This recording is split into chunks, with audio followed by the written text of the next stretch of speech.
그 댓글 주신 분 중에 아마 이 의견이 당이 그 금방 지지율 제고 전략이나 지역에서 기반을 좀 다지기 위해서 당이 방향을 좀 정하는 데 있어서 좋은 의견 주신 것 같아요. 김동욱 님이 지금 길게 의견을 주시는데 감사드립니다. 이런 의견도 주셨어요.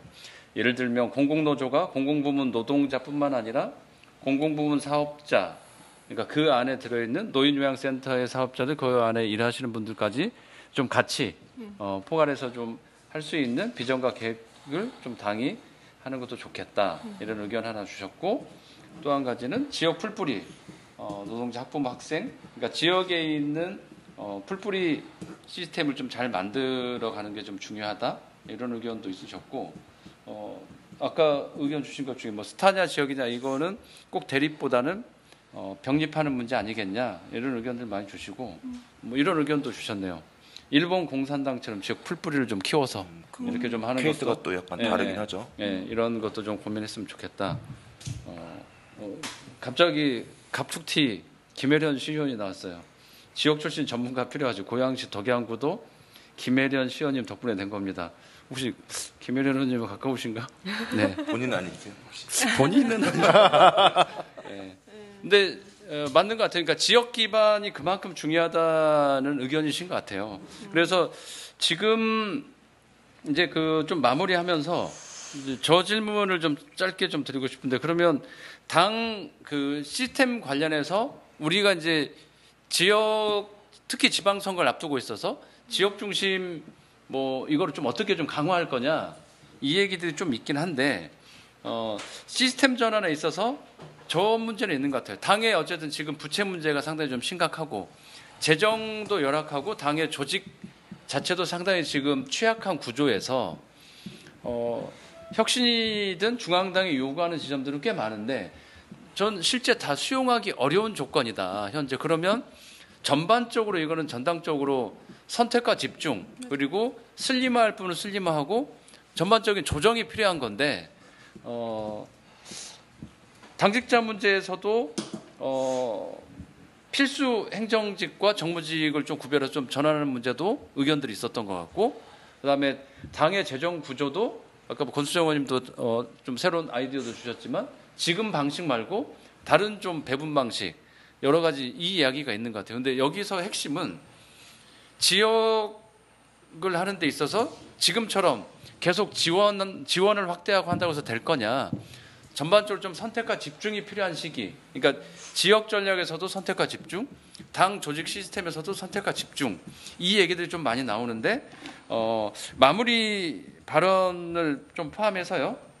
한 30초씩 드릴 텐데, 시스템 전환에서 이거는 좀 꼭 좀 했으면 좋겠다. 뭐 혁신위의 제안도 좋고, 뭐 당원들에게도 뭐 제안하시는 사람도 좋고, 이건 좀 바꿔야 되는 거 아니냐. 좀 구체적 과제.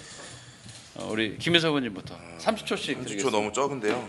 어쨌든 이게 우리 주어진 조건에 따라서 저는 달라진 부분이 있다고 봐요. 그래서 다음 지방선거만 보면 선택과 집중이 맞죠. 당선될 수 있는 데를 집중하고 하는 게 맞는데, 저는 다음 지방선거를 얘기하는 게 아니라 그러니까 진보정당의 생존, 정의당의 생존에 대해서 고민을 하고 있어요.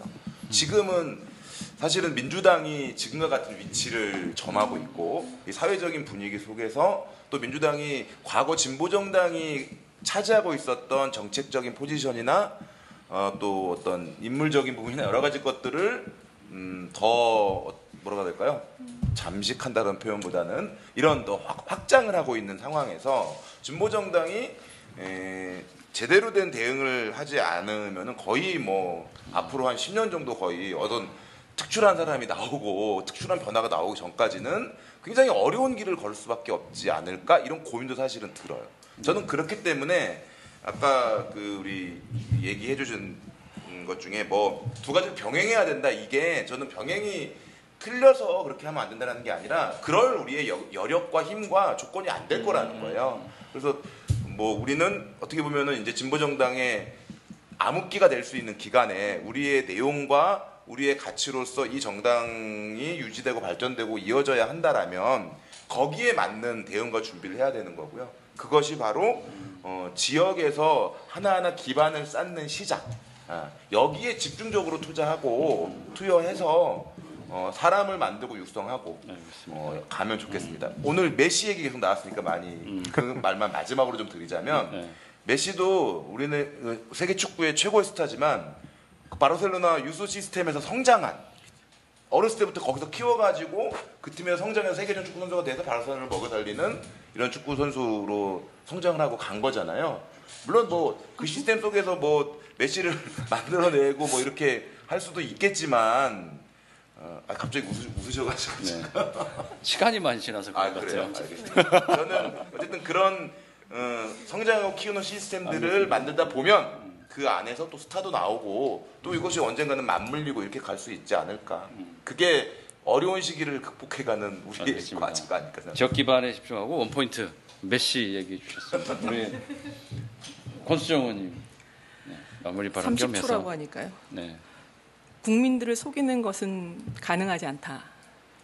수권 정당 이야기하고 집권을 이야기하는데 그 가기 전에 경로에 있어서 나침반은 흔들려도 결국은 북극을 향하는 것처럼 우리의 지향과 목표 지점을 정확하게 하고 상황에 따라서는 미세하게 흔들릴지 모르지만 그 과정에 좀 지난하게 갈 생각들을 하고 거기서 어떻게 지금 당장 필요한 것인가 그것을 갖다가 정확하게 바닥부터 다지는 역할들을 다시금 고민해야 되는 게 아닌가. 아까 말씀 주셨던 것처럼 민주당은 양날개를 펴서 왼쪽과 오른쪽을 잡아먹기 위해서 굉장히 노력할 것이고 그래도 그 상황에서 이것에 또 실망하는 많은 단위들이 또 포착된다면 그들을 잡고 하나하나씩 우리의 포션을 넓혀가는 노력들을 해야 된다. 그것을 위해서 이제 시스템적인 걸 보완해야 되는 거고 선택과 집중 대단히 중요하다. 더 얘기하고 싶지만 30초가 넘었으므로 끝내겠습니다. 사실 좀 시기가 있어요? 아닙니다. 네. 착한 사람. 제가 안내 방송을 많이 하다 보니까 좋은 사례와 좋지 않은 사례에 대해서 아니 뭐 꼭 구애받지 마시고 좋은 분들을 만들어주기 위해서 우리 희생하는 왕복군 정국 의원님. 예. 일단은 그 지금 얘기하시는 김희서 의원님과 얘기가 일정하게 비슷해요. 청년정의당 얘기를 했던 것도 그러한 육성 시스템이 필요하다. 그러니까 심지어 축구도 유스 시스템이 있는데 왜 정당에는 그런 사람들을 기르고 훈련시키는 과정들을 만들지 않느냐. 그게 제가 봤을 때 단순한 아카데미로 되는 문제는 아닌 것 같아요. 왜냐하면 실제로 지역과 대민 만나서 대민 활동을 하고 뭐 선거에 직접적인 개입을 하고 이러한 과정들이 꼭 필요합니다. 다른 당에서도 굉장히 많은 아카데미들을 쭉 다 진행했어요. 근데 그 아카데미를 통해서 성장한 정치인이 일단 나오기에는 시간적 여유가 너무 짧고요. 다 한지 지난 총선쯤부터 했으니까. 근데 그게 아니라 치더라도 뭐 제가 다른 당에 뭐 민주당이나 다른 당에 그 아카데미 들었던 친구들에게도 뭐 결국 듣는 얘기는 현장에서 뭔가 그러니까 지역에서 뭔가 하지 않으면 이게 잘 감이 안 온다. 어떻게 해야 될지 잘 모르겠다라는 얘기들이 그걸 들었던 뭐 바른미래당 없어진 바른미래당에서 아카데미 들었던 친구나 민주당에서 들었던 친구들이 뭐 거의 비슷하게 얘기를 하더라고요. 그러니까 그런 것들을 직접 기획하고 그다음에 직접 평가하고 그다음에 이런 것들을 집행하는 이런 것들을 할 수 있는 구조가 필요하다라는 게 한 가지인 것 같고요. 사실은 그래서 아까 어떤 거 만들어야 되냐 했을 때 사실 얘기하고 나니까 청년정의당 얘기를 했어야 되는데 깜빡했다. 뭐 지금 알겠습니다. 청년정의당. 저 하나 더 이건 짧습니다. 예. 정책에 대해서 저는 좀 더 집중해야 되는 시기가 왔다라고 생각을 해요. 그래서 다들 좌우가 다르다라고 하지만 정책적으로 사실은 민주당이랑 그렇게 안 겹치는 부분들이 많습니다. 겹치는 부분은 거의 복지라든지 일부 부분에 한정되어 있어요. 심지어 복지에 대해 부분에 있어서도 결과적으로는 이 정책들을 어떤 방식의 프로세싱 과정을 통해서 진행할 거냐, 그 다음에 어떻게 세팅할 거냐에 따라 사실은 똑같은 얘기를 하고 있는 것 같지만 결과물이 완전히 다르게 나올 겁니다. 근데 우리 당은 사실 이런 부분에 대해서 상당히 내려놓고 별로 얘기를 하고 있지 않아요. 저는 그런 부분들이 앞으로의 4년 동안 강화되지 않는다면 결국 우리는 또다시 민주당도 복지 얘기하고 미통당도 복지 얘기하고 우리는 정책적으로 할 말이 없어라는 얘기 반복하는 상황을 또 맞이하게 될 것 같다는 생각이 듭니다. 그래서 그런 부분을 강조했으면 좋겠습니다. 네. 마지막으로 우리 정혜연 정국 의원님. 네. 그러니까 여러 가지 사실 의견들이 나오면서 사실 재정 문제들이 사실 많이 좀 어려운 부분들, 자원의 문제, 사실 당이 사실 계속 막막한 사실 상황들이 있는 문제들이 사실 복합적으로 지금 현재의 문제들. 그래서 선택과 집중까지 사실 얘기가 나오는 거라고 생각을 하는데요. 저는 해결책은 사실 당원에 있다고 생각을 해요. 우리의 사실 해결책은 당원 참여를 더 일으키고 저는 당원들이 사실 더 많은 우리가 좀 더 잘하겠습니다. 혁신하겠습니다. 혹은 더 많은 과정들을 만들겠습니다. 이렇게 바꾸겠습니다. 했을 때 저는 더 많은 지지를 보내주고 더 많은 지원을 해줄 수 있는 가능성 그리고 우리 당 밖에 있는 지지자들이 사실 그렇게 만들어줄 수 있는 과정들이 생각을 하거든요.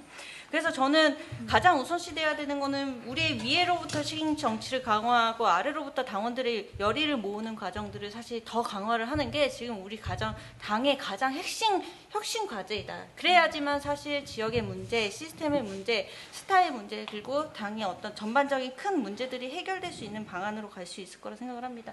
우리 당이 사실 굉장히 우리 당이 작은데 사실 굉장히 무거워요. 움직이기가. 굉장히 무거운 구조가 있는데 이거는 더 많은 사람들이 다양하게 의견 내고 참여를 해야만 사실 이렇게 좀 더 빨리빨리 움직이고 빠른 결정, 좋은 결정, 더 나은 결정들을 할 수가 있는데 그런 것들이 사실 이루어지지 않는 측면에서 여러 가지 고질적인 문제들이 좀 다시 드러나고 있는 것이 아닌가라는 생각을 합니다. 그래서 저는 가장 사실 우리가 핵심적으로 하나의 기준을 만들었으면 좋겠다라는 그리고 혁신위원회는 이런 문제에 집중해서 문제를 해결했으면 좋겠다라는 생각인데 당원들과 직접 만나는 모든 일은 사실 너무 중요하고 좋은 일이다. 라는 관점으로 어떠한 책이든 어떠한 조직이든 어떤 위치에서든 당원들이 사실 다 참여하고 직접 만나고 사실 서로 다양한 의견들을 토론할 수 있는 공론장과 당원들의 참여를 모아낼 수 있는 과정 그리고 우리가 그렇게 눈덩이처럼 더 불어나서 더 많은 자원과 돈, 재정 그런 것들을 만들어낼 수 있는 과정이 우리 당이 지금 가장 필요한 핵심 과제다. 알겠습니다. 발언의 형평성을 위해서 너무 많이 했죠? 아니요. 이왕 시간이 갔는데 인저리 타임을 30초 더 적용해서 우리 권수정 의원님 아까 한 가지 더 있다고 했는데 안 듣고 가면 안 될 것 같아서 한 가지 더라고 말씀드리기보다는 아니면 이걸 해주시죠. 어떤 관이 전체 패널을 대표해서 혁신위원이기도 하신데 네. 이제 7월부터 쟁점 토론이 들어가는데 네. 혁신위원회에서 좀 이 방향으로 좀 갔으면 좋겠다. 그리고 당원들도 여기에 좀 집중하고 관심을 좀 가졌으면 좋겠다고 하는 좀 뭐 바람 그게 있으면 아직은 혁신위원회 전체 의견으로 제출되긴 좀 어려운 측면이 있어서 결국은 제가 가장 중심에 두고 있는 게 무엇인가를 말씀드릴 수밖에 없을 것 같고요. 네.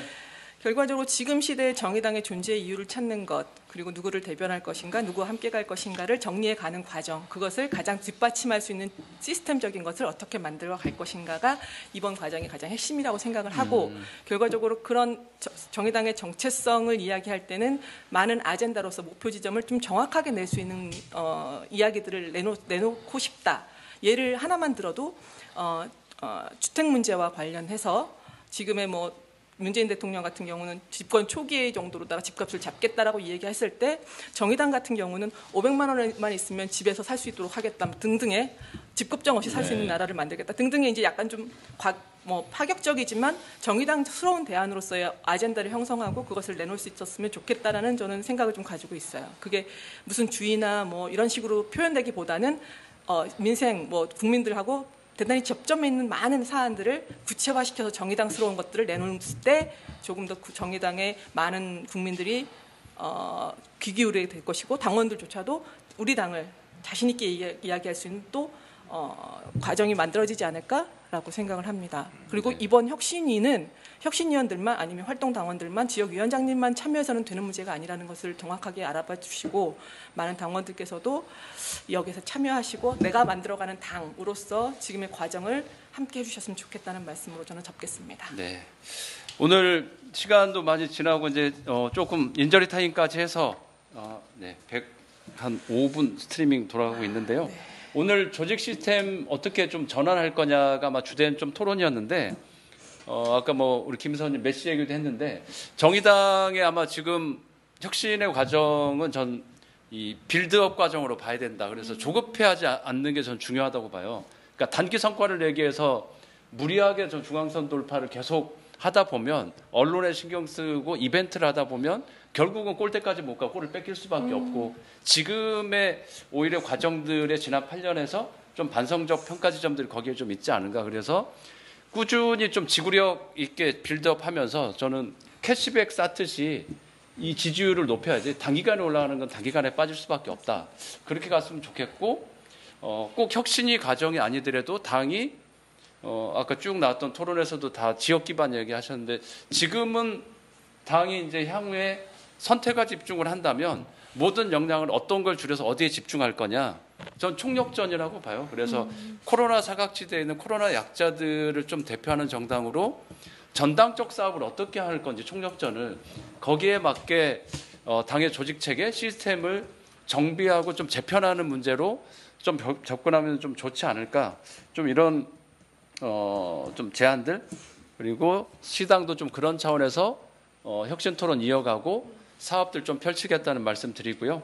오늘 바쁜 시간 내주신 네 분 패널 분들 그리고 좋은 의견 주셔서 감사드리고 또 지금 이 시간까지 27명 보고 계시고